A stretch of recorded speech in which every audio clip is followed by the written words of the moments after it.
والضحى والليل إذا سجى ما ودعك ربك وما قلى وللآخرة خير لك من الأولى صدق الله العظيم رب اشرح لي صدري ويسر لي أمري واحلل عقدة من لساني يفقه قولي আল্লাহ রব্বুল ইজ্জা ওয়াল জালালের দরবারে শুকরিয়া জ্ঞাপন করছি যে আল্লাহ তাআলা আমাদেরকে পবিত্র মাহে রমাদানে এসে পৌঁছার সুযোগ করে দিয়েছেন এবং আজকের ইফতার পূর্ববর্তী রমাদান এন্ড কোরআন রিফ্লেকশন প্রোগ্রামে উপস্থিত হওয়ার সুযোগ করে দিয়েছেন। আমরা সবাই পড়ছি কালিমাতুশ শুকর আলহামদুলিল্লাহ।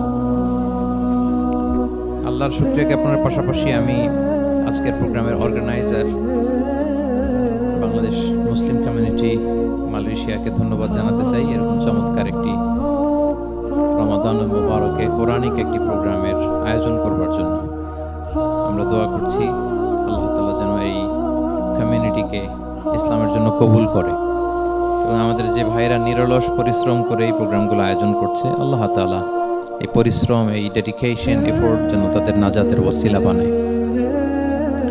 সম্মানিত শুধু আমরা সবাই জানি এই মাসটির এত বরকতের কারণ হচ্ছে এটি কোরআন নাজিলের মাস। শাহরু রমাদান আল্লাযী উনজিলা ফীহিল কুরআন হুদাল লিন-নাস ওয়া বাইয়িনাতিন মিনাল হুদা ওয়াল ফুরকান। রমাদান এমন মাস যে মাসে আল্লাহ তাআলা কোরআন নাজিল করেছে। তো বেসিক্যালি এই মাসের মূল মর্যাদা কোরআনের কারণে। সাইয়েদনা জিবরিল আলাইহিস সালাম কোরআন নিয়ে এসেছেন, উনি শ্রেষ্ঠ ফেরেশতা হয়েছেন। আল্লাহর হাবিব সাল্লাল্লাহু আলাইহি ওয়াসাল্লামের উপর কোরআন নাজিল হয়েছে, ফলে উনি শ্রেষ্ঠ নবী হয়েছেন। রমাদানে কোরআন নাজিল হয়েছে, ফলে রমাদান শ্রেষ্ঠ মাস হয়েছে। কদরের রাতে কোরআন নাজিল হয়েছে, ফলে কদর শ্রেষ্ঠ রাত হয়েছে। আমরাও যারা কোরআনের সাথে সুসম্পর্ক গড়ে তুলব, কোরআনের সাথে অ্যাটাচমেন্ট বাড়াবো, আমাদেরকেও শ্রেষ্ঠত্বের মর্যাদায় আল্লাহ তাআলা আসীন করবেন ইনশাআল্লাহ বিইذنিল্লাহ। তো আজকের প্রোগ্রামের আমার ফার্স্ট এন্ড ফরমোস্ট রিমাইন্ডার হচ্ছে কোরআন নাজিলের মাসে আমরা যেন বেশি বেশি কোরআনের সাথে নিজেদের সম্পর্ককে নবায়ন করি এবং মজবুত করি। কার কিরকম কোরআনের সাথে সম্পর্ক আপনি নিজেই জানেন। প্রতিদিন কত পৃষ্ঠা কোরআন তেলাওয়াত করেন, কোরআনের অর্থ পড়েন, কোরআনের তাফসীর পড়েন কিংবা শোনেন, আপনি নিজেই জানেন। সো নিজে নিজে যেন একটু নিজেকে যেন কাঠ গড়ায় দাঁড় করাই এবং নিজেকে যেন জিজ্ঞেস করি যে আমার সাথে কোরআনের সম্পর্ক কতটুকু মজবুত। যদি ঘাটতি থাকে, গ্যাপ থাকে, এটা যেন আমরা মেকআপ করি, ফুলফিল করি এই বরকতময় মাসে। আপনারা খেয়াল করে থাকবেন যে শুরুতেই আমি সূরা ওয়াদ-দুহা ওয়াল-লাইলি ইযা সাজার কয়েকটি আয়াত তেলাওয়াত করেছি। তো আজকে আমরা এই সূরাটির সংক্ষিপ্ত তাফসীর পেশ করব ইনশাআল্লাহ বিইذنিল্লাহ। যে মজলিসে কোরআনের তাফসীর হয়, আল্লাহর কালামের ব্যাখ্যা উপস্থাপন করা হয়, প্রেজেন্টেশন করা হয়, এর চেয়ে শ্রেষ্ঠ মজলিস কি পৃথিবীতে হতে পারে? আমরা পৃথিবীর সবচেয়ে শ্রেষ্ঠতম একটি মজলিসে এখন বসে আছি। প্রিয় ভাই এবং বোনেরা, আমরা সূরা দোহার তাফসীর শুনব। এই সূরাটা মুখস্থ আছে না অনেকের? কোরআনের যে সমস্ত সূরা আমাদের অনেকেরই মুখস্থ, তার মধ্যে এটা অন্যতম একটা সূরা। এবং দেখবেন যে ইমাম সাহেবরা প্রায় এই সূরা তেলাওয়াত করে।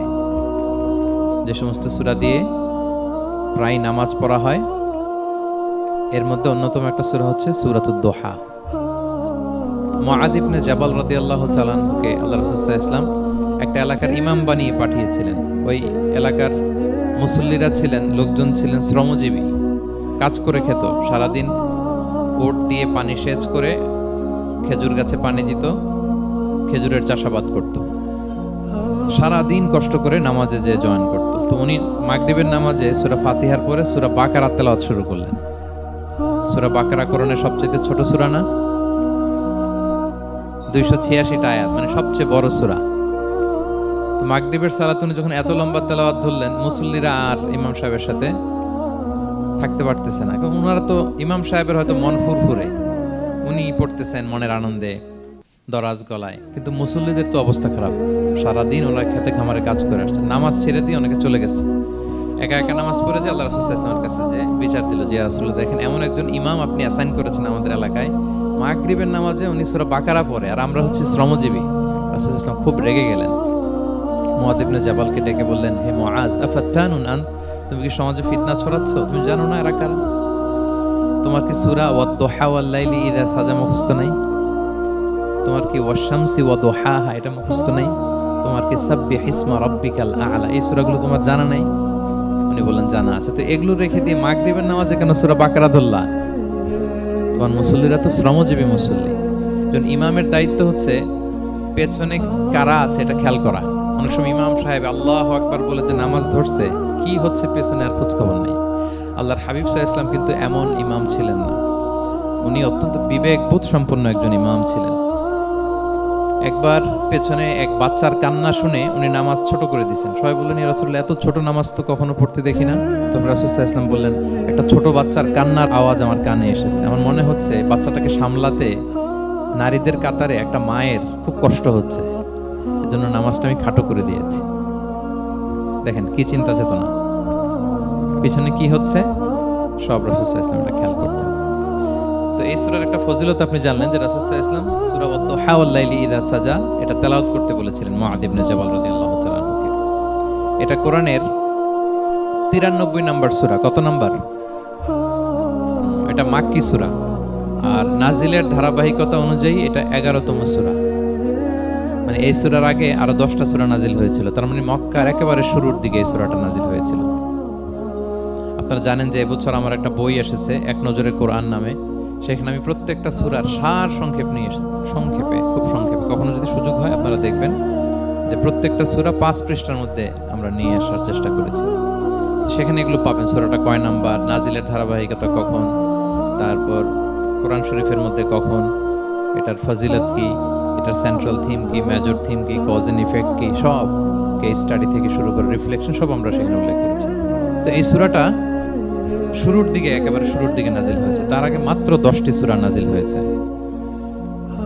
তো নাজিল হতে হতে 10টা সূরা যখন নাজিল হলো, এরপর অনেক দিন রাসূল সাল্লাল্লাহু আলাইহি ওয়াসাল্লামের কাছে কোনো সূরা নাজিল হয় না। কয়দিন নাজিল হয় না? কোনো বর্ণনায় 15 দিন, কোনো বর্ণনায় 1 মাস, কোনো বর্ণনায় 2 মাস, কোনো বর্ণনায় 6 মাস, টানা 6 মাসের গ্যাপ ওহী নাজিল হয় না। আল্লাহর হাবিব সাল্লাল্লাহু আলাইহি ওয়াসাল্লাম তিনি ওহী মিস করতে শুরু করলেন, যে ঘটনা কি, কোরআন নাজিল হচ্ছে না কেন, হঠাৎ এত গ্যাপ কেন? ওনার মাথায় কয়েকটা জিনিস ঘুরপাক খেলো। একটা ঘুরপাক খেলো যে আমার কোনো কাজে আল্লাহ আবার অসন্তুষ্ট হলো নাকি, অথবা আমি কোরআনের আয়াত এই বাণীগুলো পৌঁছে দেওয়ার ক্ষেত্রে আমার কোনো গাফলতি হয়ে গেল নাকি, সামহাও কি আল্লাহর সাথে আমার কানেকশন এটা কি লুজ হয়ে যাচ্ছে, আমি কি কোনোভাবে আল্লাহ থেকে দূরে সরে পড়তেছি। রাসূল সাল্লাল্লাহু আলাইহি ওয়াসাল্লাম টেনশনে পড়ে গেলেন, চিন্তায় পড়ে গেলেন, কি রে ওহী আসে না কেন, আসে না কেন, আসে না কেন। এটা ছিল একটা দিক। আরেকটা দিক হচ্ছে আল্লাহর হাবিব সাল্লাল্লাহু আলাইহি ওয়াসাল্লামের কাছে কোরআনের আয়াত যাই নাজিল হতো উনি যে লোকদের কাছে প্রচার করে দিতেন। এখন নাজিল হয়েছে এখনই যে প্রচার শুরু, রাতে নাজিল হয়েছে রাতেই প্রচার শুরু, দিনে নাজিল হয়েছে দিনেই প্রচার শুরু, যখন নাজিল তখন প্রচার। কারণ আল্লাহ তাআলা বলেছেন, ইয়া আইয়ুহার রাসূল বাল্লিগ মা উনজিলা ইলাইক মির রাব্বিক, আপনার রবের পক্ষ থেকে যা নাজিল হয়েছে প্রচার করেন। তো এই যে মাঝখান দিয়ে কয়েক মাস যার কোনো প্রচার টচার করে না, মুশরিকরা টিটকারি মারতে শুরু করলো, বলে কি মুহাম্মদ, তোমার আল্লাহ তোমার ভুলে গেছে বোধহয়, তোমার আল্লাহ বোধহয় তোমাকে আর পছন্দ করে না। আগে তো প্রতিদিন কিছু না কিছু শোনাতা যে এইটা নাজিল হয়েছে, ওইটা আসছে, এই বিধান ওই বিধান, এখন তো কোনো খোঁজ খবর নাই। ঘটনা কি? আল্লাহর হাবিব সাল্লাল্লাহু আলাইহি ওয়াসাল্লামের চাচি উম্মে জামিল, আবুল হাবির স্ত্রী, সে আরো খারাপ কথা বললো। সে বলল, ইন্না শাইতানাকা কদ তারাকাক, তোমার কাছে যে একটা শয়তান আসতো এখন বোধহয় আর আসে না মুহাম্মদ, নাউযুবিল্লাহি মিন যালিক। এটা দিয়ে জিবরিল আলাইহিস সালামকে বুঝিয়েছেন। জিবরিল এসে কি কি যেন বলে, কই এখন তো কিছু বলো না। তো রাসূল বলবে কি করে, কারণ তিনি তো মন গড়া কিছু বলতেন না। আল্লাহর হাবিব সাল্লাল্লাহু আলাইহি ওয়াসাল্লাম মনে যা ইচ্ছা হয় মন গড়া কখনো কিছু বলেছেন? আওয়াজ করে বলেন, মন গড়া বলতেন তিনি? ওমা ইয়ানতিকু আনিল হাওয়া ইন হুয়া ইল্লা ওয়াহয়ু ইউহা, আল্লাহর ওহী আসলে সেটা শোনাতেন। তো ওহীও আসে না, উনি শোনাতেও পারেন না, ওহীও নাই, উনি শোনাতেও পারেন না। এই যে একটা কষ্টকর মুহূর্ত রাসূল সাল্লাল্লাহু আলাইহি ওয়াসাল্লামের, কিরে মাসের পর মাস চলে গেল ওহী আসতেছে না কেন, আমার কি কোনো ভুল হচ্ছে নাকি, আল্লাহকে আমাকে অপছন্দ করলেন? রাসূল সাল্লাল্লাহু আলাইহি ওয়াসাল্লাম যখন এরকম দুশ্চিন্তিত, পেরেশান, অ্যাংজাইটিতে পড়ে গেলেন, ভারাক্রান্ত, ঠিক তখন রাসূল সাল্লাল্লাহু আলাইহি ওয়াসাল্লামকে সান্ত্বনা দেওয়ার জন্য এই সূরাটা আল্লাহ নাজিল করেছেন। সান্ত্বনা দেওয়ার জন্য এই সূরাটা বেশ আশা জাগানিয়া সূরা, মোটিভেশনাল সূরা, ইন্সপিরেশনাল সূরা। আপনার মন খারাপ হলে আপনি এই সূরাটা পড়বেন, এই সূরাটা, এবং এটার পরে আরেকটা সূরা আছে, সূরাতু আলাম নাশরাহ, আপনার মন ভালো হয়ে যাবে। এটাকে দি অ্যান্টি ডিপ্রেসেন্ট সূরা বলে, মানে ডিপ্রেশন কাটায় ফেলে। আমাদের এরকম অনেক সময় হয় না যে হতাশ, দেয়ালে পিঠ ঠেকে গেছে, কোনো বের হওয়ার রাস্তা নাই, কই যাব, কোথাও সফলতা নাই, সবাই আমাকে ভুল বুঝতেছে, এরকম মাঝে মাঝে হয় না? আমাদের সবার লাইফে আপস এন্ড ডাউনস আছে। আপনি যখন ভারাক্রান্ত হবেন, কষ্টে থাকবেন, এই সূরাটা পড়বেন, দেখবেন যে আপনার ডিপ্রেশন দূর হয়ে গেছে। তো আল্লাহর হাবিব সাল্লাল্লাহু আলাইহি ওয়াসাল্লাম যখন এরকম ভারাক্রান্ত ছিলেন, চিন্তিত ছিলেন, তখন আল্লাহর হাবিব সাল্লাল্লাহু আলাইহি ওয়াসাল্লামকে চিন্তামুক্ত করবার জন্য আল্লাহ তাআলা এই চমৎকার সূরাটি নাজিল করেছেন। আল্লাহ নাজিল করলেন, আউযু বিল্লাহি মিনাশ শাইতানির রাজিম, বিসমিল্লাহির রহমানির রহিম, ওয়াদ-দুহা ওয়াল-লাইলি ইযা সাজা মা ওয়াদ্দাআকা রাব্বুকা ওয়া মা ক্বালা ওয়ালাল আখিরাতু খায়রুল লাকা মিনাল উলা ওয়ালা সাওফা ইউতিকা রাব্বুকা ফাতারদা। আল্লাহ তাআলা বললেন ওয়াদ-দুহা, আলোর শপথ। আমি একবার সরল বঙ্গানুবাদ করি, তারপরে আমি তাফসীরে ঢুকছি। ওয়াদ-দুহা, আলোর শপথ।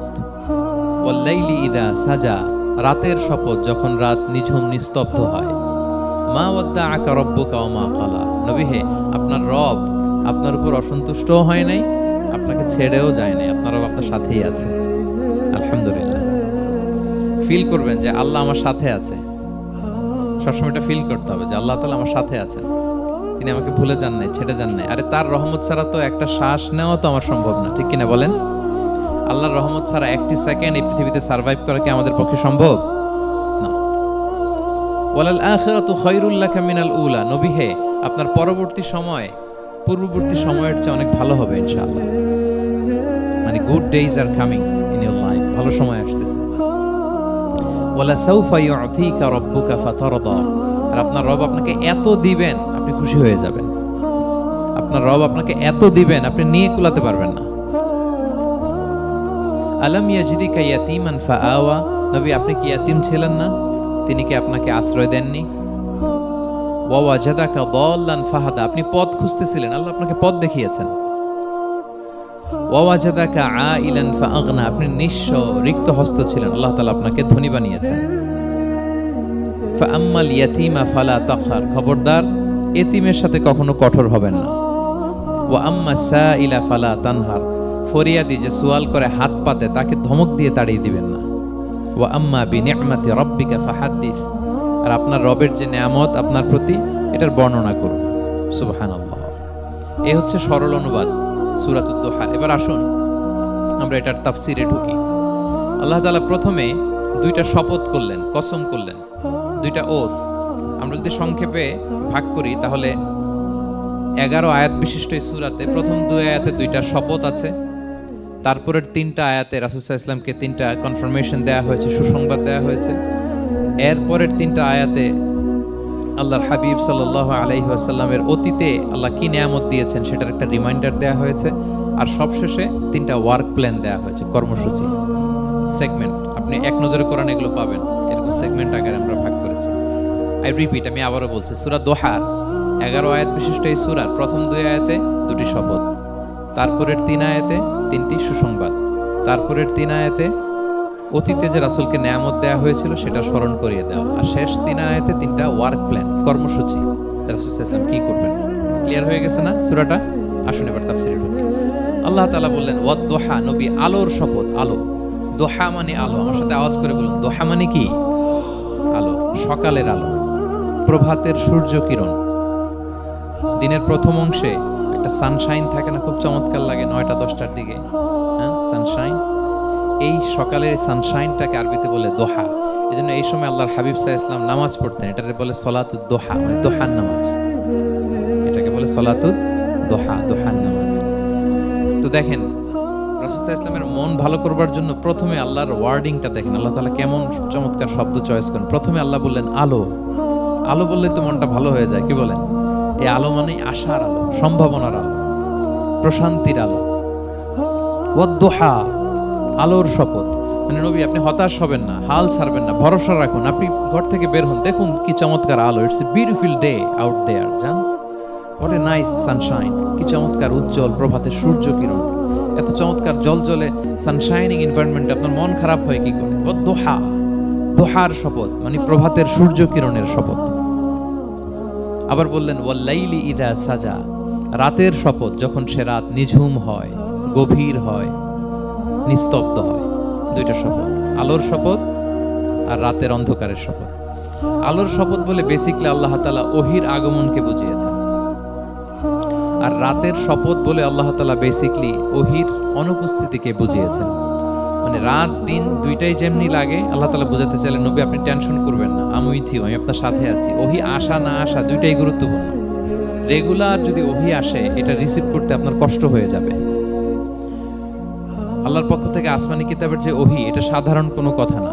ইন্না সানুলকি আলাইকা কওলান সাকিলা, এটা খুব ভারী, হেভি ওয়েট। এটা পাহাড়ে নাজিল করলে, লাউ আনসালনা হাযাল কুরআনা আলা জাবাল লারাআইতাহু খাশিআন মুতাসাদ্দিআন মিন খাশিয়াতিল্লাহ, এটা মাউন্ট এভারেস্টের উপর নাজিল করলে পাহাড় ভেঙে খান খান হয়ে যেত। শীতের রাতে কোরআন নাজিল হলে রাসূল সাল্লাল্লাহু আলাইহি ওয়াসাল্লাম ঘেমে একাকার হয়ে যেতেন, কপাল বেয়ে টপ টপ করে ঘাম পড়তে, ওহী রিসিভ করতেছেন। তিনি উটের উপরে করে মরুভূমিতে চড়ছেন, ওহী নাজিল হলে উটের বুক মাটিতে মিশে যেত। এক সাহাবার মাথায় পায়ের মধ্যে মাথা রেখে রাসূল সাল্লাল্লাহু আলাইহি ওয়াসাল্লাম শুয়েছিলেন, তখন ওহী নাজিল হলো। সাহাবা বলছেন, ওহীর ভারে মনে হচ্ছে যে আমার পায়ের হাড্ডিটাই ফেটে যাবে।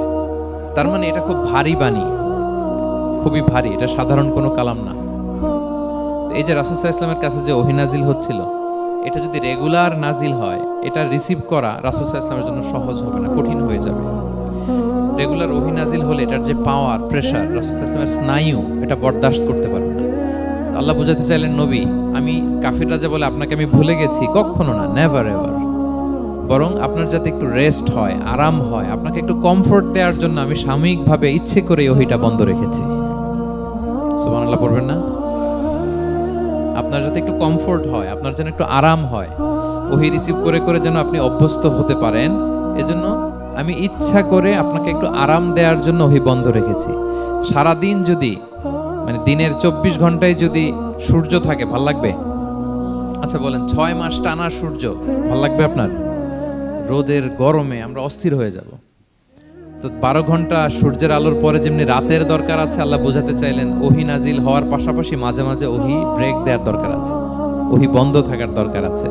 ফলে আপনি হ্যাবিচুয়েটেড হবেন, ওহী রিসিভ করা না করা এটা আপনার জন্য ইজি হয়ে যাবে। যখন আপনি আপনার জন্য ওকে হয়ে যাবে, তখন আমি লাগাতার ওহী নাজিল করব। তাহলে ওরা যে বলে আমি আপনাকে ভুলে গিয়েছি, না, আমি আপনাকে ভুলি নাই, বরং আপনার আরামের জন্য, খানিকটা সময় আপনাকে বিশ্রামের সুযোগ করে দেওয়ার জন্য আমি আল্লাহ ওহী বন্ধ রেখেছি। সুবহানাল্লাহ। তার মানে আল্লাহ তাআলা নবীকে ভুলেন নাই বা নবী সাল্লাল্লাহু আলাইহি ওয়াসাল্লামের উপর অসন্তুষ্ট হন নাই, ইচ্ছে করে আল্লাহ তাআলা কিছুদিন ওহী বন্ধ রেখেছেন। প্রতিদিন সূর্য থাকলে যেমনি ভাল লাগে না, মানে 24 ঘন্টা, এজন্য 12 ঘন্টা সূর্য দিয়ে আল্লাহ 12 ঘন্টা রাত দিয়েছেন, আমাদের আরামের, বিশ্রামের, ঘুমের আয়োজন করেছেন। ঠিক তেমনি রেগুলার ওহী রিসিভ করলে রাসূল সাল্লাল্লাহু আলাইহি ওয়াসাল্লামের জন্য কষ্ট হয়ে যাবে, এজন্য ইচ্ছে করে আল্লাহ গ্যাপ দিয়েছেন। আল্লাহর হাবিব সাল্লাল্লাহু আলাইহি ওয়াসাল্লামের উপর আল্লাহ অসন্তুষ্ট হননি। এটাই আল্লাহ তাআলা বললেন যে ওয়াদ-দুহা ওয়াল-লাইলি ইযা সাজা, প্রভাতের সূর্য কিরণের শপথ, রাতের নিঝুম নিস্তব্ধ পরিবেশের শপথ। মা ওয়াদ্দাআকা রাব্বুকা ওয়া মা ক্বালা, আপনার রব আপনারে ভুলেও যায় নাই, আপনারে ছেড়েও যায় নাই, আপনার উপর নাখোশও হয় নাই। সুবহানাল্লাহ। আপনার রব আপনার সাথেই আছে, এটা সবসময় ফিল করবে যে আমার রব আমার সাথে আছে। এটা ফিল করলে আপনার মধ্যে যে সাহস আসবে, আপনি কল্পনাই করতে পারবেন না যে এত এনার্জি আপনার ভিতরে আসলো কি করে।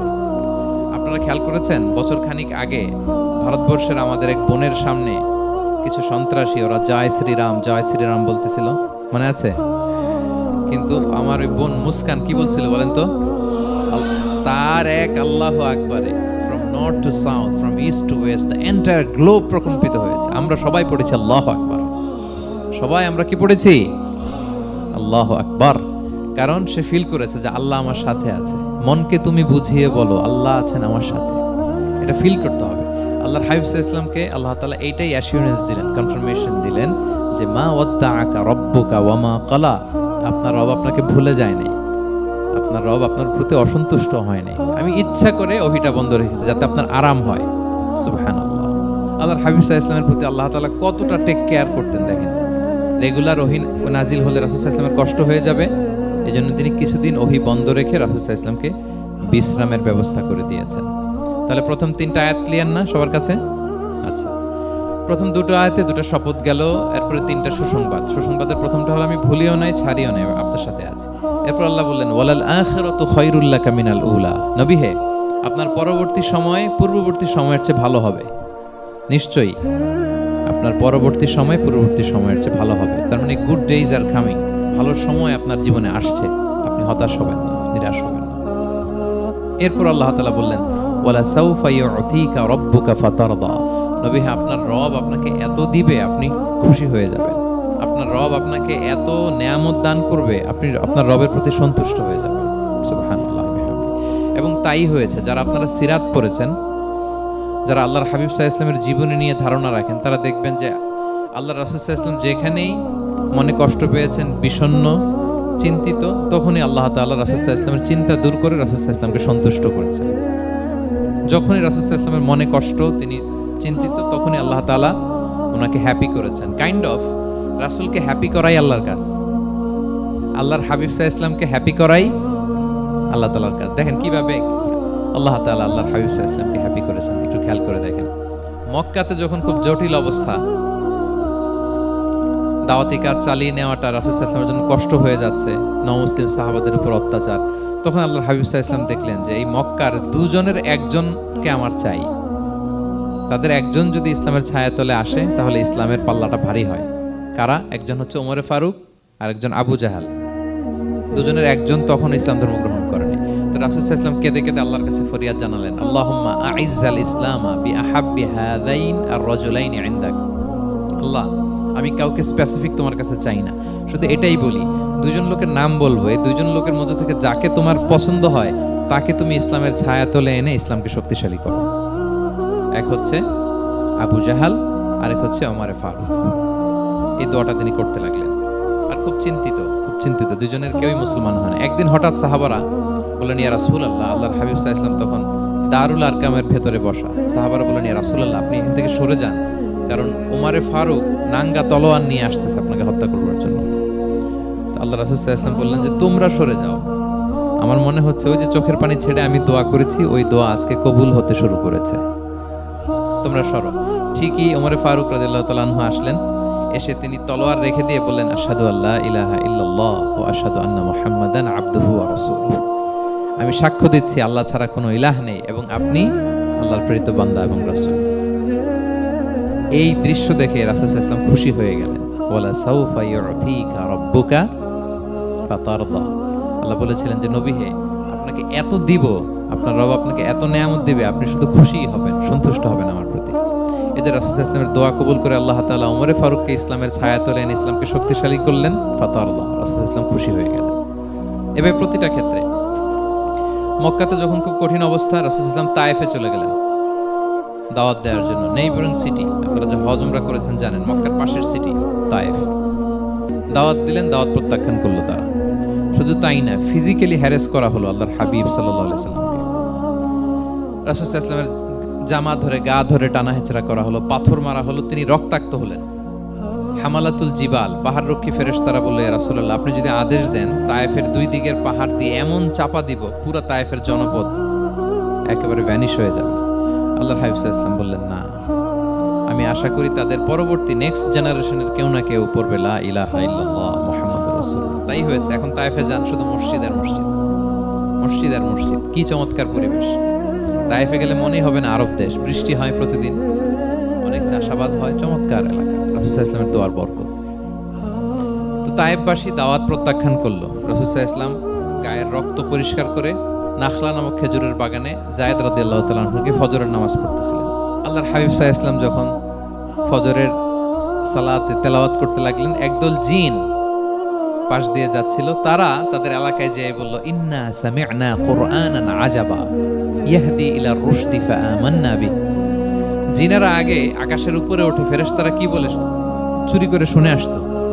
হঠাৎ জিনেরা আর উপরে যেতে পারে না, উপরে যেতে চাইলেই ফাআতবাআহু শিহাবুন সাকিব, আগুনের পাথর মারা হয়। ঘটনা কি? সব জিনেরা বৈঠক বসালো। ঘটনা কি? আগে কত তথ্য আগেই জেনে যেতাম, জেনে গণকদেরকে বলতাম, গণকরা আমাদেরকে ধন্যবাদ জানাইতো। তো এখন তো আসমানের সিকিউরিটি এত বেড়ে গেল কেন? কারণ কি? ওই যে শেষ নবী আসার কথা যে মনে হয় চলে আসছে, দেখো তো কোথায় আসছে উনি। খুঁজতে খুঁজতে খুঁজতে একদল ওই দিন ফজরের সময় আল্লাহর হাবিব সাল্লাল্লাহু আলাইহি ওয়াসাল্লাম রক্তাক্ত হয়ে ফজরের সালাত যখন পড়তেছেন, ওই কোরআন তেলাওয়াত শুনে তারা এলাকায় যেয়ে বলল যে ইন্না সামি'না কুরআনান আজাবা, আজীব কোরআন শুনে আসছি, ইয়াহদি ইলা রুশদি, এই কোরআন মানুষকে হেদায়েতের পথে নিয়ে যায়। ফাআমান্না বি, আমরা ঈমান এনে ফেললাম। সুবহানাল্লাহ পড়েন। তো রাসূল সাল্লাল্লাহু আলাইহি ওয়াসাল্লাম তো এটা জানেন না। আল্লাহ তাআলা জিবরাইল মারফত জানালেন যে হে নবী, আপনি এসেছিলেন ম্যানকাইন্ডকে দাওয়াত দিতে তায়েফের, তারা দাওয়াত গ্রহণ করে নাই, ম্যানকাইন্ড রিজেক্ট করেছে। কিন্তু আরেকটা জাতি আছে যাদেরকে আপনি দেখেন না, তাদেরকে বলে জিন কাইন্ড, মানে জিন জাতি। পুরো জিন জাতি কালিমা পড়ে মুসলমান হয়ে গিয়েছে নবী। বলে সাউফা ইউতিকা রাব্বুকা ফাতারদা, নবী আপনার রব আপনাকে এত নেয়ামত দিবেন, আপনি খুশি হয়ে যাবেন। নবী সাল্লাল্লাহু আলাইহি ওয়াসাল্লাম ওইখানে আবার খুশি হয়ে গেলেন, রক্তাক্ত, ইনজুরড। যখন শুনলেন মানুষ জাতি তারা ঈমান আনে নাই, কিন্তু জিন জাতি তারা ঈমান এনেছে। আল্লাহর হাবিব সাল্লাল্লাহু আলাইহি ওয়াসাল্লাম আবার আনন্দিত হলেন। তাহলে আল্লাহর হাবিব সাল্লাল্লাহু আলাইহি সাল্লামকে আনন্দিত করাই হচ্ছে আল্লাহর কাজ, খুশি রাখাই হচ্ছে আল্লাহর কাজ। সুবহানাল্লাহ ওয়া বিহামদিহি। আল্লাহর হাবিব সাল্লাল্লাহু আলাইহি ওয়াসাল্লামের বয়স যখন 50 বছর, ওনার কাছের দুজন আত্মীয় মারা গেল। ওনার প্রিয়তমা স্ত্রী খাদিজা রাদিয়াল্লাহু তাআলা আনহা ইন্তেকাল করলেন, ওনার প্রিয় চাচা আবু তালেব ইন্তেকাল করলেন। দুজনই শেল্টার দিত, একজন ঘরে একজন বাইরে। আবু তালেবের কারণে কেউ রাসূল সাল্লাল্লাহু আলাইহি ওয়াসাল্লামের গায়ে হাত তোলার সাহস পায় নাই। তো উনি যখন ইন্তেকাল করলেন, রাসূল সাল্লাল্লাহু আলাইহি ওয়াসাল্লাম বিপদে পড়ে গেলেন। সারাদিন কাফেরদের বকা ঝকা গালি খেয়ে ঘরে যখন আসতেন, খাদিজা রাদিয়াল্লাহু তাআলার কথা শুনলে ওনার হৃদয়টা প্রশান্ত হয়ে যেত। বাইরের চাচাও নাই, ভেতরের স্ত্রীও নাই, দুজনই মারা গেলেন ওই বছর। ওই বছরকে বলা হয় আমুল হুজন, মানে দুশ্চিন্তার বছর। এত ভারাক্রান্ত আল্লাহর হাবিব সাল্লাল্লাহু আলাইহি ওয়াসাল্লাম হলেন, চিন্তিত হলেন, মনটা ভেঙে খান খান। আল্লাহ তাআলা কিন্তু ঠিকই বোঝেন যে তার হাবিবকে কখন হ্যাপি করতে হবে। আল্লাহ তাআলা তখন সাইয়েদনা জিবরাইল আলাইহিস সালামকে পাঠালেন যে যাও, আমার বন্ধুকে আর পৃথিবীতে থাকার দরকার নাই, আমার বন্ধুকে ঊর্ধ্ব জগতের নৈশ ভ্রমণের ইনভাইটেশন দিয়ে আসো, মানে মেরাজের ইনভাইটেশন দিয়ে আসো। পড়েন সুবহানাল্লাহ। সুবহানাল্লাযী আসরা বিআবদিহি লাইলাম মিনাল মাসজিদিল হারামি ইলাল মাসজিদিল আকসা, মসজিদুল হারাম থেকে মসজিদুল আকসা, তারপরে উপরে সুম্মা দানা ফাতাদাল্লা ফাকানা কাবা কাউসাইনি আও আদনা। আল্লাহর আরশে চড়ে গেলেন, জান্নাত জাহান্নাম দেখিয়ে, নতুন কিছু গিফট দিয়ে তার পেয়ারা হাবিবের মন ভালো করে এরপরে আবার দুনিয়ায় পাঠালেন। বলে সাউফা ইউতিকা রাব্বুকা ফাতারদা, নবী হে আপনাকে এত নেয়ামত দিব, আপনি শুধু খুশি হবেন আর সন্তুষ্ট হবেন। সুবহানাল্লাহ।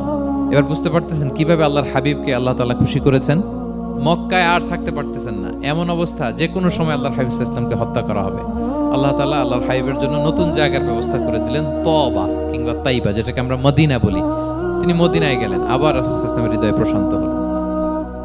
কিন্তু মদিনায় যে তিনি কাবাকে মিস করতে আরম্ভ করলেন।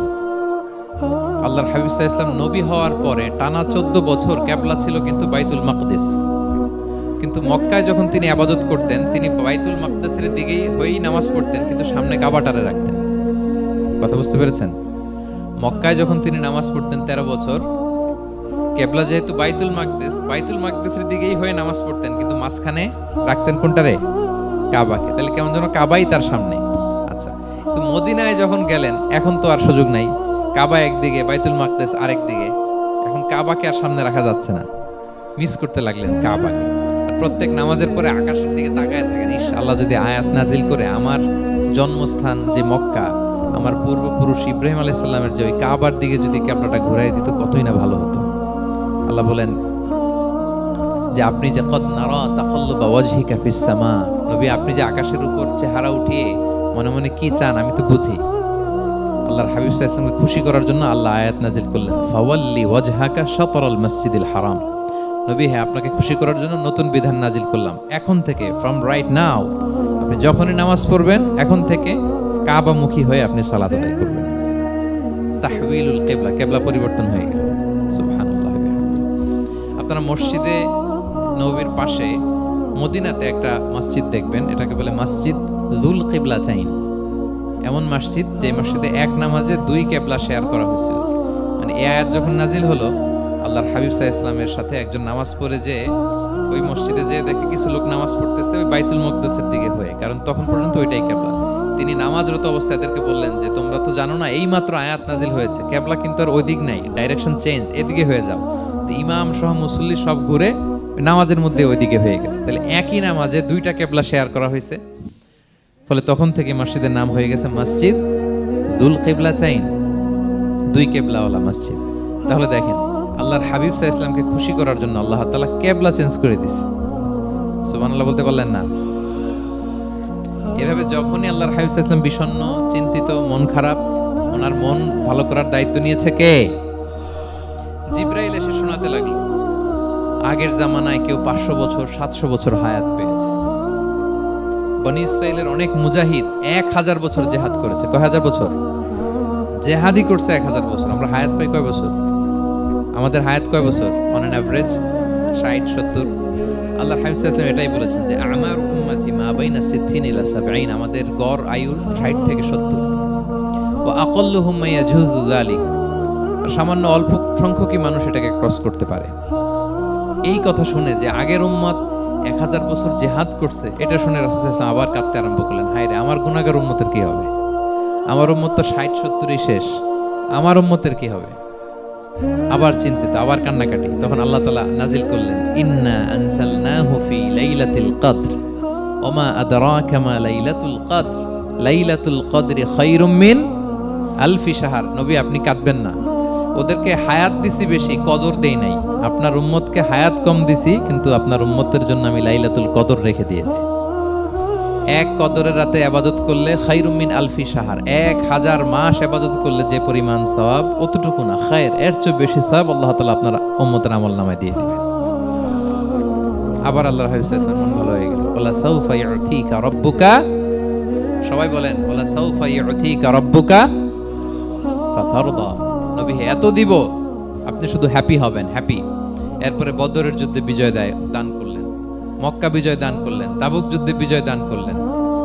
সব শেষে জান্নাতে ওনার জন্য স্পেশাল একটা জায়গা থাকবে, ওই জায়গায় কেউ বসতে পারবে না। জায়গাটার নাম মাকামে মাহমুদ। ওয়া মিনাল লাইলি ফাতাহাজ্জাদ বিহি নাফিলাতাল লাকা আসা আন ইয়াবআসাকা রাব্বুকা মাকামান মাহমুদা। এই মাকামে মাহমুদের সিংহাসনে আল্লাহর হাবিব সাল্লাল্লাহু আলাইহি ওয়াসাল্লাম বসবেন, ওনার জন্য স্পেশাল খাস, কেউ এখানে বসতে পারবে না। তার মানে হ্যাপি শুধু দুনিয়াতেই করবে না আল্লাহ তাআলা, আল্লাহর হাবিবকে আখিরাতেও করবে। আল্লাহর হাবিব সাল্লাল্লাহু আলাইহি ওয়াসাল্লামকে কাউসার দেয়া হবে, ইন্না আ'তাইনা কাল কাউসার। হে নবী আপনাকে কাউসার দিয়েছি, এমন হাউজে কাউসার, যে হাউজে কাউসারের সামনে পান পেয়ালা, যেটা দিয়ে পানি নিয়ে আপনি উম্মতকে খাওয়াবেন, এটার সংখ্যা আকাশের তারা যত বেশি তার চেয়েও বেশি। হাউজে কাউসারের পানি এটা দুধের চেয়েও সাদা, বরফের চেয়েও ঠান্ডা, মধুর চেয়েও মিষ্টি। এক ঢোক যে খাবে চিরকালের জন্য তার গলা থেকে তৃষ্ণা মিটে যাবে। He will never ever be thirsty again. একবার খাইছে তো শেষ। পেতে চান সেটা আল্লাহর হাবিবের কাছ থেকে? আমরা পেতে চাই কি চাই না বলেন? ইন্না আ'তাইনাকাল কাউসার। নবী আপনাকে আমি কাউসার দিয়েছি। সব শেষে আল্লাহর হাবিব সাল্লাল্লাহু আলাইহি ওয়াসাল্লাম সুপারিশ করার অনুমতি পাবেন, যেদিন কেউ সুপারিশ করতে পারবে না। সবাই বলবে নাফসি নাফসি নাফসি নাফসি, থার থার করে কাঁপবে। এক একজন নবী, ইব্রাহিম আলাইহিস সালাম, ঈসা আলাইহিস সালাম, মূসা আলাইহিস সালাম থার থার করে কাঁপবে। আর আল্লাহর হাবিব সাল্লাল্লাহু আলাইহি ওয়াসাল্লাম ওই মাকামে মাহমুদে সিংহাসন ফেলে দিয়ে সেজদায় শুধু কাঁদতে থাকবে, আর সেজদার মধ্যে বলবে উম্মতি উম্মতি উম্মতি উম্মতি। হে আল্লাহ আপনি আমার গুনাহগার উম্মতকে বাঁচান, আল্লাহ আপনি আমার গুনাহগার উম্মতকে বাঁচান, আল্লাহ আপনি আমার গুনাহগার উম্মতকে বাঁচান। আল্লাহ তাআলা এটা সহ্য করতে না পেরে জিবরাইল আলাইহিস সালামকে বলবেন যে ওয়াসআলহু মা ইউবকিক, জিবরাইল যাও জিজ্ঞেস করো তো আমার বন্ধু এত কাঁদে কেন, কি চায় জিজ্ঞেস করো। আল্লাহর হাবিব সাল্লাল্লাহু আলাইহি ওয়াসাল্লাম বলবেন আল্লাহুম্মা উম্মতি উম্মতি, আল্লাহ আমার উম্মতকে বাঁচান, আমার গুনাহগার উম্মতকে বাঁচান। আল্লাহ তাআলা এবার জিবরাইল মারফত বলবেন যে ইযহাব ইলা মুহাম্মদ সাল্লাল্লাহু আলাইহি ওয়াসাল্লাম, যাও মুহাম্মদের কাছে যাও, ওয়া কুল লাহু, তাকে বলো দুনিয়াতে যেমনি কখনো কষ্ট পেতে দেই নাই, বারবার তাকে হ্যাপি করেছি, খুশি করেছি। ওয়া ইন্না সানুরদিকা ফি উম্মাতিকা ওয়ালা নাসুউক, আজকের এই কঠিন দিনেও আমার হাবিবকে আমি কষ্ট দেব না, তার উম্মতের ব্যাপারেও তাকে আমি খুশি করে দেব, তার গুনাহগার উম্মতের ব্যাপারেও আজকে মুহাম্মদ সাল্লাল্লাহু আলাইহি ওয়াসাল্লামকে আমি খুশি করে দেব। আল্লাহর হাবিব সাল্লাল্লাহু আলাইহি ওয়াসাল্লাম তখন সুপারিশ শুরু করবেন। আল্লাহু আকবার, আল্লাহু আকবার। ওয়ালা সাউফা ইউতিকা রাব্বুকা ফাতারদা। নবী হে আপনাকে এত নেয়ামত দিব আপনি নিয়ে কুলাতে পারবেন না। সব শেষে এই গুনাহগার উম্মতকে সুপারিশ করে জাহান্নাম থেকে নাম কাটিয়ে সবাইকে নিয়ে তিনি একটা ফ্ল্যাগ হাতে নিয়ে তিনি জান্নাতের দিকে ছুটবেন। ওই ফ্ল্যাগের মধ্যে লেখা থাকবে আলহামদু। কি লেখা থাকবে? মানে প্রশংসা, প্রশংসার পতাকা। নিজেও তো প্রশংসিত। মুহাম্মদ মানে কি জানেন? মুহাম্মদ মানে কি? প্রশংসিত। এই কারণে মুহাম্মদ সাল্লাল্লাহু আলাইহি ওয়াসাল্লামকে মক্কার লোকেরা গালি দিয়েও শান্তি পেত না। মানে যদি বলি এই প্রশংসিত লোকটা খারাপ, কথাটা হইল? প্রথমে আগে বলা লাগে কি? প্রশংসিত। মুহাম্মদ মানে কি? তো এই জন্য মক্কার লোকেরা রাসূল সাল্লাল্লাহু আলাইহি ওয়াসাল্লামকে মুহাম্মদ না বলে ডাকতো মুদাম্মাম, মানে নিন্দিত। তো মুদাম্মাম তো রাসূলের নাম না, রাসূল সাল্লাল্লাহু আলাইহি ওয়াসাল্লামের নাম কি? মুহাম্মদ, প্রশংসিত। এই জন্য গালি দিয়েও তারা মজা করতে পারতো না, সুবিধা করতে পারতো না। গালি দিলেও আগে প্রশংসা করে নেওয়া লাগতো। প্রথমে বলতো মুহাম্মদ পাগল, এরকম বলতো নাউযুবিল্লাহ। তার মানে প্রশংসিত লোকটা পাগল হইলো, এটা গালি হয়েছে? ঘুরে ফিরে তো প্রশংসাই হয়ে গেল। আল্লাহর হাবিব সাল্লাল্লাহু আলাইহি ওয়াসাল্লাম লিওয়াউল হামদ, প্রশংসার ফ্ল্যাগ নিয়ে বিশাল উম্মতকে নিয়ে জান্নাতে অভিমুখে যাবেন এবং জান্নাতের দরজায় হি উইল বি দা প্রথম নক করবেন, প্রথম নক করবেন উনি। তখন জান্নাতের রক্ষী ফেরেশতা বলবে মান আনতা, কে? আল্লাহর হাবিব সাল্লাল্লাহু আলাইহি ওয়াসাল্লাম বলবেন আনা মুহাম্মদ, আমি মুহাম্মদ। তো ফেরেশতা বলবে আমরা দাঁড়ায় আছি এজন্য আল্লাহ বলে দিয়েছেন মুহাম্মাদের আগে কাউকে যেন এন্ট্রি দেয়া না হয়, আপনার আগে যেন কারো জন্য জান্নাতের দরজা না খুলি, স্পেশাল উপর থেকে অর্ডার আছে। আপনি যেহেতু নক করেছেন, ওয়েলকাম, আসেন। পুরো উম্মাহ নিয়ে আল্লাহর হাবিব সাল্লাল্লাহু আলাইহি ওয়াসাল্লাম জান্নাতে ঢুকবেন। ওয়ালা সাউফা ইউতিকা রাব্বুকা ফাতারদা, নবী হে আপনাকে অচিরেই এত নেয়ামত দিব আপনি সন্তুষ্ট হয়ে যাবেন। প্রথম দুইটা শপথ গেল, এরপর তিনটা সুসংবাদ গেল। এরপর আল্লাহ তাআলা অতীতে যে নবীর পাশে ছিলেন, অতীতে যে বিভিন্ন নেয়ামত দিয়ে আল্লাহর হাবিব সাল্লাল্লাহু আলাইহি ওয়াসাল্লামকে আল্লাহ তাআলা ধন্য করেছেন, এগুলো রিমাইন্ডার দিচ্ছেন যে নবী আপনি কেন চিন্তিত হন, আমি আগেও ছিলাম আপনার সাথে, এখনো আছি, ভবিষ্যতেও থাকবো। তিনি বললেন আলাম ইয়াজিদকা ইয়াতীমান ফাআওয়া, তিনি কি আপনাকে ইয়াতীম অবস্থায় পাননি, তিনি কি আপনাকে আশ্রয় দেননি? আপনারা জানেন আল্লাহর হাবিব সাল্লাল্লাহু আলাইহি ওয়াসাল্লাম যখন মায়ের পেটে, তখনই তার পিতা দুনিয়া থেকে ইন্তেকাল করেছেন। মায়ের পেটে তার বয়স হচ্ছে 6 মাস, দুনিয়াতে আসেননি আল্লাহর হাবিব সাল্লাল্লাহু আলাইহি ওয়াসাল্লাম রাহমাতাল লিল আলামিন। মায়ের পেটে থাকা অবস্থায় বাবা হারিয়েছেন, দুনিয়াতে আসলেন 6 বছর বয়সে তিনি মাকে হারিয়েছেন। কয় বছর বয়সে? 6 বছর। তারপর মায়ের ইন্তেকালের পরে দাদার কাছে, আব্দুল মুত্তালিবের কাছে লালিত পালিত হতে লাগলেন। 8 বছর বয়সে দাদাও ইন্তেকাল করলেন। বাবা চলে গেলেন জন্মের আগে, মা চলে গেলেন 6 বছর মানে শিশু থাকতে। 8 বছর বয়সে তো শিশু, দাদাও চলে গেলেন। 8 বছর বয়স থেকে আল্লাহর হাবিব সাল্লাল্লাহু আলাইহি ওয়াসাল্লাম চাচার কাছে এতিম অবস্থায় লালিত পালিত হতে লাগলেন। এবং আবু তালেব এত ভালোবাসতো, ঈমান আনে নাই, শেষ পর্যন্ত ঈমান আনেনি, শিরকের উপরে ইন্তেকাল করেছে। কিন্তু আল্লাহর হাবিব সাল্লাল্লাহু আলাইহি ওয়াসাল্লামকে এত ভালোবেসেছেন, বাবার যে কি মানে পিতৃ স্নেহের যে কি মায়া, এটা বুঝতে দেন নাই কখনো, এটার অভাব কখনো তিনি টের পান নাই। ওনার যে বাবা নাই, আবু তালেবের কারণে এতটা ভালোবেসেছেন, এতটা ভালোবেসেছেন। তার মানে কখনোই রাসূল সাল্লাল্লাহু আলাইহি ওয়াসাল্লামকে লালন পালন, রক্ষণাবেক্ষণ, টেক কেয়ারের কোনো গ্যাপ আল্লাহ তাআলা রাখেননি। হালিমাতু সাদিয়ার কাছে, পরে মায়ের কাছে, উম্মে আইমানের কাছে, দাদা আব্দুল মুত্তালিবের কাছে, পরে চাচার কাছে, একটার পর একটা স্লট বাই স্লট রেডি। সেটাই স্মরণ করে দিলেন যে নবী এমন তো হয় নাই যে আপনাকে লালন পালনের জন্য কেউ ছিল না। আলাম ইয়াজিদকা ইয়াতীমান ফাআওয়া, আপনার রব কি আপনাকে ইয়াতীম অবস্থায় আশ্রয়ের ব্যবস্থা করে দেননি? মানে তখন তো আমি ছিলাম আপনার সাথে, কেউ ছিল না, তখন তো আমি ছিলাম। তো আপনার তো ভয় কিসের? আপনি হতাশ হবেন না, নিরাশ হবেন না, হাল ছাড়বেন না আপনি। তাহলে প্রিয় ভাইরা, আল্লাহর হাবিব সাল্লাল্লাহু আলাইহি ওয়াসাল্লাম ইয়াতীম অবস্থায় পৃথিবীতে এসেছিলেন এবং এজন্য ইয়াতীমের সাথে ভালো আচরণ তিনি করতে বলতেন আল্লাহর হাবিব সাল্লাল্লাহু আলাইহি ওয়াসাল্লাম। যারা এতিমকে ভালোবাসে আল্লাহ তাদেরকে ভালোবাসে। এবং আল্লাহর হাবিব সাল্লাল্লাহু আলাইহি ওয়াসাল্লাম বলতেন আনা ওয়া কাফিলুল ইয়াতীমি ফিল জান্নাতি কাহাতাইন, আমি এবং এতিমের রক্ষণাবেক্ষণকারী এইভাবে প্রতিবেশীর মতো জান্নাতে থাকবে। এই দুই আঙ্গুলের মাঝে যেমনি গ্যাপ নাই, আমার আর এতিমের রক্ষণাবেক্ষণকারী তার বাড়ির মাঝখানে কোনো গ্যাপ থাকবে না জান্নাতে। We will be neighbour in paradise, জান্নাতে এরকম আমরা কাছাকাছি থাকবো। আল্লাহু আকবার পড়েন। তাহলে এতিমের রক্ষণাবেক্ষণকারীকে আল্লাহ তাআলা ভালোবাসেন। যারা এতিমকে পছন্দ করে না, এতিমকে তাড়িয়ে দেয়, তাদেরকে আল্লাহ পছন্দ করেন। আল্লাহ তাআলা বলেন আরাআইতাল্লাযী ইউকাযযিবু বিদ্দীন ফাযালিকাল্লাযী ইয়াদউল ইয়াতীম, যারা আখিরাতকে অবিশ্বাস করে তারাই এতিমকে ঘাড় ধাক্কা দিয়ে তাড়িয়ে দেয়। কোনো বিশ্বাসী কখনো এতিমের সাথে খারাপ আচরণ করে না। আপনাদের যাদের মন শক্ত, অনেকের চোখ দিয়ে পানি নামে না। আমার এক আত্মীয় আছে, খুব আল্লাহওয়ালা, আমার জীবনে এত আল্লাহওয়ালা আমি দেখি নাই, কিন্তু ওনার চোখ দিয়ে পানি নামে না। বারবার এসে আমারে বলে যে মিজান কি করবো বলো, তুমি একটু মোনাজাত ধরো। আমার মনে আছে আমি ওনাকে নিয়ে মোনাজাত ধরতাম, তো ওনার কান্না আসে না চোখ দিয়ে। এত আল্লাহওয়ালা, খুব ভালো মানুষ, কিন্তু চোখ দিয়ে পানি নামে না। এটা অনেকের হয়, নানা কারণে হয়। আল্লাহর হাবিব সাল্লাল্লাহু আলাইহি ওয়াসাল্লাম বলেছেন কারো যদি চোখ দিয়ে পানি না নামে বা হৃদয় নরম না হয়, তারা যেন এতিমের মাথায় হাত বুলিয়ে দেয়। এক সাহাবী এসে বলেন ইয়া রাসূলুল্লাহ, আমার হৃদয়টা বড় শক্ত, হৃদয় নরম হয় না। রাসূল সাল্লাল্লাহু আলাইহি ওয়াসাল্লাম বললেন তাই? আচ্ছা, আতুহিব্বু আন ইয়ালিনা কলবুক, তুমি কি চাও তোমার হৃদয় নরম হোক, তুদরাকা হাজাতুক, এবং তোমার আশা পূরণ হোক? তিনি বললেন হ্যাঁ। তো রাসূল সাল্লাল্লাহু আলাইহি ওয়াসাল্লাম বললেন ইরহামিল ইয়াতীম, এতিমের উপর রহম করো। ওয়ামসা আলা রাসি, এতিমের মাথায় হাত বুলিয়ে দাও। ওয়া আতইমহু মিন তুআমিক, তোমার খাবার এতিমকে খাওয়াও। তালিনু কলবুক, তোমার অন্তর নরম হবে। তুদরাকা হাজাতুক, তোমার ইচ্ছা পূরণ হবে। তাহলে হৃদয় যদি শক্ত থাকে, কার মাথায় হাত বুলাবেন? বুলাইছেন কখনো? হ্যাঁ, বুলিয়েছেন? খুঁজে খুঁজে হাত বুলাবেন। বাংলাদেশে তো অনেক অরফেনেজ আছে, অনাথ আশ্রম, ওখানে যাবেন, সুযোগ হলে একদিন যে একটু লাঞ্চ করলেন ওদের সাথে বসে, ডিনার করলেন, একসাথে খেলেন, ওদের মাথায় হাত বুলিয়ে দিলেন, সাধ্যমতো কিছু উপহার হাতে তুলে দিলেন, আপনার ইচ্ছা পূরণ হবে আর আপনার হৃদয় নরম হবে ইনশাআল্লাহ।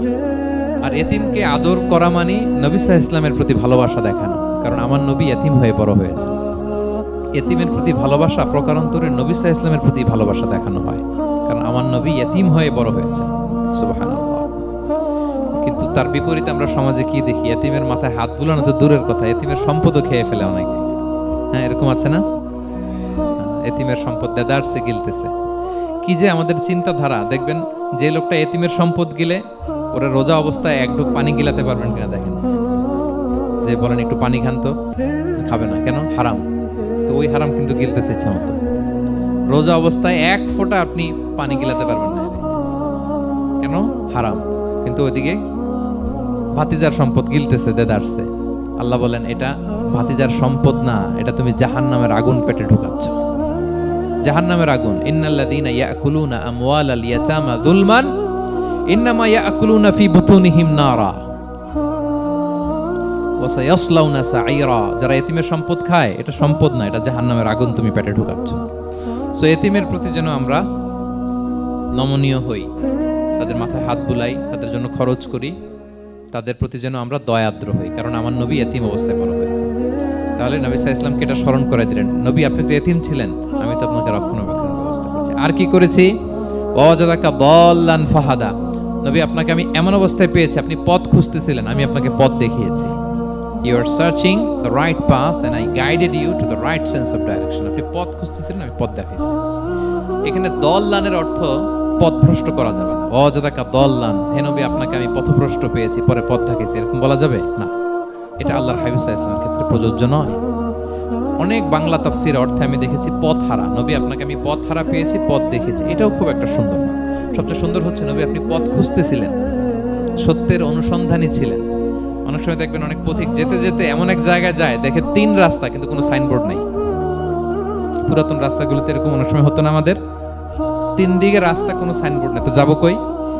এটা বুঝালেন যে নবী আপনি পথ খুঁজতেছিলেন, আমি আপনাকে দেখিয়েছি, হে নবী এটাই সিরাতুল মুস্তাকিমের পথ। ওয়াজাদাকা দাল্লান ফাহাদা, আপনি পথ খুঁজতেছিলেন, আমি আপনাকে পথ দেখিয়েছি। তো ছোটবেলায় সাথে ছিলাম, পথ খুঁজতেছিলেন, পথ দেখালাম, আমি আপনার ভুললাম কোথায়? কাফিরদের কথায় মন খারাপ করেন কেন যে তারা বলে আমি আপনাকে ভুলেছি, ছেড়েছি? নো, নেভার এভার, আমি আপনার সাথেই আছি। তারপর আল্লাহ তাআলা বললেন ওয়াজাদাকা আইলান ফাআগনা, তিনি আপনাকে রিক্ত হস্ত নিঃস্ব পেয়েছেন, সম্পদহীন অবস্থায় পেয়েছেন, পরে সম্পদশালী করেছেন। সুবহানাল্লাহ। আল্লাহর হাবিব সাল্লাল্লাহু আলাইহি ওয়াসাল্লাম শুরুতে সম্পদের অত যোগান ছিল না, পরে খাদিজা রাদিয়াল্লাহু তাআলা আনহার সাথে যখন বিয়ে হলো, আল্লাহ তাআলা সম্পদের কষ্ট দূর করলেন, কারণ খাদিজা রাদিয়াল্লাহু তাআলা আনহা অনেক বড় ব্যবসায়ী ছিলেন। বিয়ের আগে পার্টনারশিপে বিজনেস ছিল রাসূল সাল্লাল্লাহু আলাইহি ওয়াসাল্লামের সাথে। আল্লাহর হাবিব সাল্লাল্লাহু আলাইহি ওয়াসাল্লাম শ্রম দিয়েছেন, খাদিজা রাদিয়াল্লাহু তাআলা আনহার ইনভেস্টমেন্ট ছিল। তো ওই শ্রমে খাদিজা রাদিয়াল্লাহু তাআলা আনহার এক বান্ধবী, তিনি এমন প্রশংসা করলেন এসে আল্লাহর হাবিব সাল্লাল্লাহু আলাইহি ওয়াসাল্লামের ব্যাপারে যে এমন লোক আমি দেখি নাই, ওনার কথা বার্তা, চলন, কথন, ডিলিং সব আলাদা। পুরো কাফেলার মধ্যে উনি একরকম, পুরো কাফেলা আরেক রকম। এই কথা শুনে তো খাদিজা রাদিয়াল্লাহু তাআলা আকৃষ্ট হলেন যে এরকম একজন সৎ লোকই তো আমার চাই। প্রস্তাব দেয়া হলো, চাচাদের কাছে বিয়ে হয়ে গেল। এবং বিয়ের পরে খাদিজা রাদিয়াল্লাহু তাআলা আনহা নারীদের মধ্যে সর্বপ্রথম শাহাদা বাক্য পড়ে মুসলমান হয়েছিলেন। নিজের সব সম্পদ আল্লাহর হাবিব সাল্লাল্লাহু আলাইহি ওয়াসাল্লামের পায়ের সামনে এনে দিয়ে দিলেন, ইয়া রাসূলুল্লাহ আমার সম্পদ মানে আপনার সম্পদ, ইসলামের জন্য যত মনে যায় আপনি খরচ করেন। ওয়াজাদাকা আইলান ফাআগনা, আপনাকে আল্লাহ নিঃস্ব পেয়েছেন, সম্পদের ব্যবস্থা করে দিলেন। পরবর্তীতে মদিনায় যে খায়বার যুদ্ধের পরে অনেক সম্পদের ব্যবস্থা আল্লাহ তাআলা করে দিয়েছিলেন। তাহলে ছোটবেলায় ইয়াতিম ছিলেন, আল্লাহ টেক কেয়ার করলেন। পথ খুঁজতেছিলেন, আল্লাহ পথ দেখায় দিলেন। আর্থিক সমস্যা ছিল, এটাও আল্লাহ দূর করে দিলেন। এবার আল্লাহ তাআলা বিষ্ণু ঈসা ইসলামকে 3টা ওয়ার্ক প্ল্যান দিবেন, কর্মসূচি। 1 নম্বর কর্মসূচি হচ্ছে ফাআম্মাল ইয়াতীমা ফালা তাকহার, নবী খবরদার এতিমের সাথে কখনো কঠোর আচরণ করবেন না। 1 নম্বর কর্মসূচি, কারণ আপনি তো এতিম ছিলেন, এতিমের দুঃখ আপনি না বুঝলে বুঝবে কে? এতিমের সাথে কখনো কঠোর হবেন না। আল্লাহর হাবিব সাল্লাল্লাহু আলাইহি ওয়াসাল্লাম কখনো এতিমের সাথে কঠোর হন না। এতিম তো দূর কি বাত, কারোর সাথে তিনি কঠোর হন না। ওনার কাছে চাইলে উনি না বলতে পারতেন না, নো, নাই, দিব না, এটা বলতে জানতেন না। নো ওনার ডিকশনারিতে ছিল না, চাইলেই দিতেন। একবার আল্লাহর হাবিব সাল্লাল্লাহু আলাইহি ওয়াসাল্লামের কাছে একটা জামা, কয়টা? আপনার জামা কয়টা? আমার জামা কয়টা? জুব্বা তখন কয়টা ছিল? মাত্র একটা। দেখ ফরিয়াদি এসে বলে, ইয়া রাসূলুল্লাহ আতিনি কামিসান, আমার একটা জামা দেন, আমার জামা নাই। নবী সাল্লাল্লাহু আলাইহি ওয়াসাল্লামের জামা কয়টা তখন? ওনার কাছে চাইলে উনি না বলতে পারতেন, খুলে দিয়ে দিয়েছেন। না, এখন ওনার জামা আছে কয়টা? তো জামাও নাই, বেরও হতে পারে না। কি এক মুসিবত! আল্লাহ তাআলা আয়াত নাজিল করলেন, ওয়াল্লাযীনা ইযা আনফাকু লাম ইউসরিফু ওয়া লাম ইয়াকতুরু ওয়া কানা বাইনা যালিকা কাওয়ামা। নবী হে, যারা বিশ্বাসী তারা দানের সময় ভারসাম্য করবে। মানে অনেকগুলো থাকলে আপনার একটা দিতেন, ছিলই যখন একটা, ওইটার হকদার তো ফরিয়াদির চেয়ে আপনি বেশি। এখন যে দিয়ে দিলেন, আপনি পড়বেন কি? অনেকগুলো থাকলে না হয় আপনি দিতেন, ছিলই একটা, এটা সবচেয়ে যোগ্য, অধিকতম যোগ্য এবং হকদার তো আপনি। সুবহানাল্লাহ, সুবহানাল্লাহ। কি নবী ছিল, কি নবী ছিল! না বলতে পারতেন না, মানুষকে ফিরিয়ে দিতে জানতেন না। আল্লাহ বললেন, নবী হে, আপনার প্রথম কর্মসূচি ফাআম্মাল ইয়াতীমা ফালা তাকহার, খবরদার এতিমকে কখনো, এতিমের প্রতি কঠোর হবেন না। এক নম্বর কর্মসূচি। এটা শুধু নবীর জন্য কর্মসূচি নাকি আমাদের জন্য না? হ্যাঁ, সবার জন্য। এতিমদের সাথে যেন আমরা রূঢ় ভাষী না হই, তাদের সাথে যেন রূঢ় আচরণ না করি। 2 নাম্বার, ও আম্মা সাইলা ফালা তানহার, ফরিয়াদিকে ধমক দিবেন না, হাত পাতলে ধমক দিবেন না। আমরা অনেক সময় ধমক দেই, আপনারা দেন কখনো? না, আমরা দিতে পারবো না, ধমক দিতে নিষেধ করেছেন আল্লাহ তাআলা। আম্মা সাইলা ফালা তানহার, যদি না থাকে বুঝিয়ে বলেন যে এখন পারতেছি না, কিন্তু ধমক দিবেন না কখনো। কারণ আপনি এখন বড় সাহেব হয়ে গেছেন, প্রাইভেট কারের পাশ থেকে দেখবেন যে স্যার 2টা টাকা দেন, কিছু খাই নাই, হায়রে ছিঁড়া কাপড়, মলিন চেহারা, ভাঙ্গা একটা থালা হাতে নিয়ে, স্যার 5টা টাকা দেন। আল্লাহ আপনারে স্যার বানাইছে আর ওরে বানাইছে ভিখারি। আচ্ছা বলেন তো, জায়গাটা চেঞ্জ করতে আল্লাহর কত সময় লাগে? ওরে ভিতরে বসায় স্যার বানাবে আর আপনারে ভাঙ্গা একটা থালা দিয়ে এরকম ওই যে টোল টোল যেখানে নেয় ওখানে দাঁড় করাবে। বলেন আল্লাহর কয় সেকেন্ড লাগবে? লাগবে? লাগবে 1 সেকেন্ডও লাগে না। সো ও আম্মা সাইলা ফালা তানহার, ফরিয়াদিকে ধমক দিয়ে তাড়িয়ে দিও না, খবরদার। ওকে আল্লাহ ফরিয়াদি বানিয়ে পরীক্ষা করছে, আর তোমাকে আল্লাহ সম্পদশালী বানিয়ে পরীক্ষা করছে। তাহলে 1 নম্বর কর্মসূচি ছিল এতিমের সাথে রূঢ়ভাষী হবেন না। 2 নম্বর হচ্ছে ফরিয়াদিকে ধমক দিবেন না। 3 নম্বর, ওয়া আম্মা বিনি'মাতি রাব্বিকা ফাহাদ্দিস, আল্লাহ তাআলা আপনাকে যে নেয়ামত দিয়েছে এই নেয়ামতের আপনি কি করেন? বর্ণনা করেন। ওয়া আম্মা বিনি'মাতি রাব্বিকা ফাহাদ্দিস, আল্লাহ নেয়ামতের বর্ণনা করেন, শুকরিয়া করেন। কারণ আল্লাহ তাআলা আমাদের অনেককে ইয়তিম বানায় নাই, আমাদেরকে ফরিয়াদি বানায় নাই। আমরা অনেকেই আছি, আমরা এখনো ইয়তিম না, আমার আব্বা আম্মা এখনো বেঁচে আছে, আমাদের অনেকের আব্বা আম্মা বেঁচে আছে। ইয়তিম মূলত ছোট অবস্থায় যদি বাবা মারা যায় তাকে আরবিতে ইয়তিম বলে। মান মাতা আবুহু ওয়া হুয়া সগীর, কেউ ছোট, তার বাবা মারা গেছে, তাকে শরীয়তের পরিভাষায় কি বলে? ইয়তিম। তা আমরা অনেকেই তো ইয়তিম না, আমরা অনেকেই তো অন্যের কাছে হাত পাতা লাগে না। তো আমরা ভালো আছি না? আমাদের দেখবেন যে প্রায় হিসাবটা হচ্ছে আমার কি নাই। আমাদের হিসাবটা কি? কি নাই, কি যে আছে এটার হিসাব করে কুলানোও যাবে না, ঠিক কিনা বলেন? ঠিক যেই মুহূর্তে এখানে বসে আমরা এই চমৎকার ইফতারি নিয়ে বসে আছি, ঠিক একই মুহূর্তে দেখবেন যে হসপিটালের আইসিইউতে শুয়ে শুয়ে কাতরাচ্ছে অনেকে। ঠিক এই মুহূর্তে কিডনি ডায়ালিসিস চলতেছে, দেখছেন? কিডনি পেশেন্ট এদিকে ছিদ্র করে ব্লাড সব বের হয়ে রিফাইনিং হয়ে আরেক দিক দিয়ে ঢুকে, ওর চিৎকার শুনলে। বার্ন ইউনিটে গেছেন কখনো? আগুনে পোড়া রোগী, আপনার তো অনেক কিছু নাই, আমার এটা নাই, ওইটা নাই, আল্লাহ এটা দিল না, এটা নিয়ে আসেন। আপনি বার্ন ইউনিটে একদিন যায়েন, তাহলে বুঝবেন যে আল্লাহ আপনাকে কত শান্তিতে রেখেছে। না খেয়ে কয় রাত কাটিয়েছি আমরা, বলেন তো? কত লোক বাড়ি ভাড়া পরিশোধ করতে পারে না, ঋণের বোঝায় জর্জরিত, দুরারোগ্য ব্যাধিতে আক্রান্ত, ক্যান্সারের লাস্ট স্টেজে। তাদের সাথে একটু দেখা করেন, 4th স্টেজে চলে আসছে ক্যান্সার পেশেন্ট। তার চেহারা, তার খাবার, তার চলাফেরা, কিভাবে তার প্রতিটা সেকেন্ড কাটে, একটু দেখে আসবেন, তাহলে বুঝবেন যে কত আল্লাহর দেয়া নেয়ামতের সাগরে হাবুডুবু খাই আমরা। এজন্য আল্লাহ বলেছেন 3 নম্বর কর্মসূচি হচ্ছে ওয়া আম্মা বিনি'মাতি রাব্বিকা ফাহাদ্দিস, আল্লাহ নেয়ামতের শুকরগুজার হও। আল্লাহ যে নেয়ামত দিয়েছে এই নেয়ামত তুমি বর্ণনা করো। অনেকে আছে আল্লাহ নেয়ামত দিলে ওটা প্রকাশ করতে চায় না, এটা আল্লাহ পছন্দ করে না। মানে আপনি যদি অনেক সম্পদশালী হন, আপনি সুন্দর পরিচ্ছন্ন জামা পরবেন, মানুষকে দান করবেন, আপনার বাড়ি ঘর সুন্দর হবে, এটা নিষেধ নয়, এটা ভালো।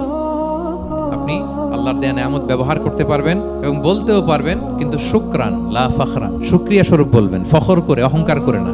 বলতে পারেন আলহামদুলিল্লাহ, আল্লাহ তাআলা আমাকে 4টা ছেলে দান করেছে, 4জন হাফেজ, আল্লাহ তাআলা আমাকে থাকার মতো একটা ঘর দিয়েছে, একটা বাড়ি দিয়েছে, একটা গাড়ি দিয়েছে, সম্মান নিয়ে সমাজে চলার মতো আল্লাহ তাআলা আমাকে দিয়েছেন। এটা যদি আপনি শুকরিয়া স্বরূপ বলেন, এটাতে সমস্যা নেই। কিন্তু অহংকার নিয়ে বলা যাবে না। ইন্নাল্লাহা ইউহিব্বু আইয়ারা আসারা নি'মাতিহি আলা আবদিহি, আল্লাহ তাআলা যে নিয়ামত তার বান্দাকে দিল, ওইটার একটা নমুনা দেখতে আল্লাহ পছন্দ করে। আল্লাহ বানাইছে আপনার বিলিয়নিয়ার, আপনি হচ্ছেন ছেঁড়া পরা জামা পরে চলেন, হবে? বানাইছে আল্লাহ তাআলা আপনাকে অনেক সম্পদশালী, আপনার চলা ফেরা কোনো রুচিই নাই, এটা হইলো না। আল্লাহ চায় যে তোমার যে নিয়ামত দিছে এটার একটা নমুনা তোমার মধ্যে থাক, এটাও শুকরগুজার হওয়ার একটা আলামত। তাহলে 3 নম্বর কর্মসূচি কি? ওয়া আম্মা বিনি'মাতি রাব্বিকা ফাহাদ্দিস, আল্লাহর নিয়ামতের শুকরগুজার হও, আল্লাহ তাআলা যে নিয়ামত দিয়েছে সেটা বর্ণনা করো।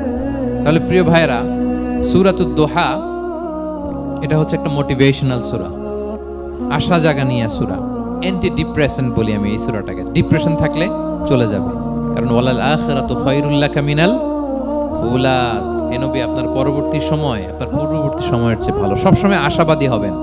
সূরা দোহার 1 নম্বর শিক্ষা হচ্ছে বি অপটিমিস্টিক, মানে অপটিমিজম, আশাবাদী হওয়া, নিরাশ হওয়া যাবে না। বিশ্বাসীদের, মুমিন মুসলিমের ডিকশনারিতে হতাশা নিরাশা নাই, আমার ডিকশনারিতে অন্তত নাই, আপনাদের আছে কিনা জানি না। আজকে থেকে বলেন আপনাদের ডিকশনারিতে হতাশা নিরাশা রাখবেন। আমাদের কোনো হতাশা নাই, নিরাশা নাই, কারণ আমরা যে পরিস্থিতিতে থাকি না কেন আমাদের সাথে কে আছেন? লা তাহজান ইন্নাল্লাহা মা'ানা, চিন্তিত হয়ো না, আল্লাহ আমার সাথে আছেন। আল্লাহ আমার সাথে আছেন বললেই দেখবেন মুস্কানের মতো এক তাকবীর আপনার মুখ দিয়ে বেরোচ্ছে, এমন এনার্জি বেরোচ্ছে, গোটা বিশ্ব আপনি জয় করে ফেলবেন তখন। এটাই আমাদের সবচেয়ে বড় পাওয়ার। আমাদের সাথে কে আছে? ইন্নাল্লাহা মা'ানা, আল্লাহ তাআলা আমাদের সাথে আছেন। তাহলে সূরা দোহার আজকের তাফসীরের 1 নম্বর লেসন হচ্ছে optimism. Believer should be optimistic always. বিশ্বাসীরা আশাবাদী হয়, নিরাশ হয় না, হতাশ হয় না, হাল ছাড়ে না। বিশ্বাসীরা ভরসা রাখে এক মহান সত্তার উপর। আওয়াজ করে বলেন তো তিনি কে?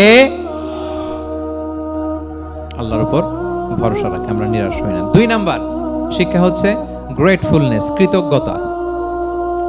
আপনার জীবনে অনেক কিছু আছে, নাই নাই বলবেন না, শুধু কমপ্লেইন করবেন না। অনেকে দেখবেন শুধু অভিযোগ, এটা নাই, ওইটা নাই, এই পাইলাম না, ওর আছে এটা, ওর, আমার সাথে কেন এমন হয়, আমার সাথে শুধু আমার সমস্যা। এগুলো যারা বলে তাদেরকে আল্লাহ নেয়ামত আরো ছিনিয়ে নেয়। বরং যারা অল্প পেয়েও বলে আলহামদুলিল্লাহ, তাদেরকে নেয়ামত দেওয়ার ধারাবাহিকতা আল্লাহ তাআলা অব্যাহত রাখেন। সব অবস্থায় আলহামদুলিল্লাহ, যে কোনো পরিস্থিতিতে, যে কোনো অবস্থায় কি বলবো আমরা? আপনি খেয়াল করে দেখেন না যে আপনার কি কি আছে, কত কিছু যে আপনার আছে, অবাক করা। 3 নাম্বার কাইন্ডনেস। 3 নাম্বার লেসন হচ্ছে কাইন্ডনেস, দয়া। আমরা যেন অন্যের প্রতি দয়াশীল হই। আপনি অন্যের প্রতি দয়ালু হলে আপনার প্রতি দয়ালু হবো কে? ওয়াল্লাহু ফি আউনি আবদিহি মা দামাল আবদু ফি আউনি আখি। আল্লাহ ততক্ষণ পর্যন্ত কোনো বান্দার সাহায্যে থাকে যতক্ষণ পর্যন্ত ওই বান্দা তার ভাইয়ের সাহায্যে থাকে। তাহলে বলেন তো, আল্লাহর সাহায্য পাওয়ার প্রথম শর্ত কি? অন্যের জন্য সাহায্যের হাত বাড়িয়ে দাও। তাহলে মনে থাকবে তো?